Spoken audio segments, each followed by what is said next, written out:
Okay, my preview for good old sunny Winton in August. So what's the weather going to do in August? Probably not be that flash. But what would Winton be without the variables of weather?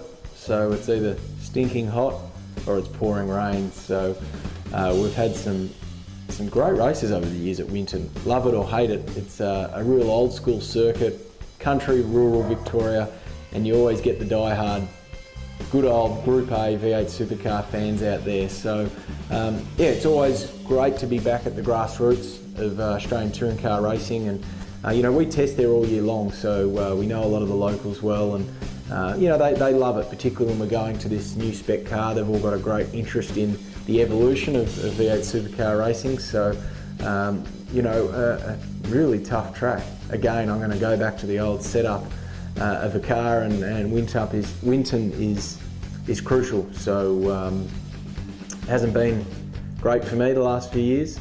I don't know why, but again, I use that as motivation. So a lot of corners, a lot of tight, twisty corners, and a track where you can't overdrive. Your natural instinct is to drive the car hard. All that happens is you go slower.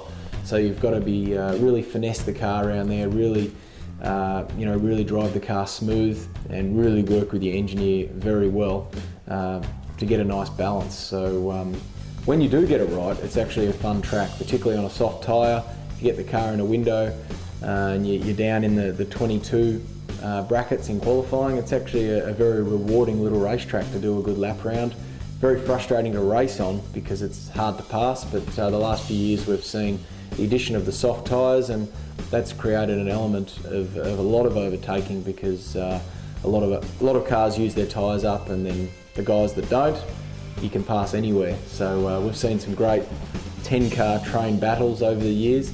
As I said, I don't have any amazing memories from the last few years at Winton, but yeah, really want to this year. We test there, there's no reason we can't, but it shows how hard it is. You test there all year, you think you've got it nailed, you think you're sorted, and it comes game time and you get walked over. So you know, hopefully this year we can be smarter with our testing, and we can have a great result there.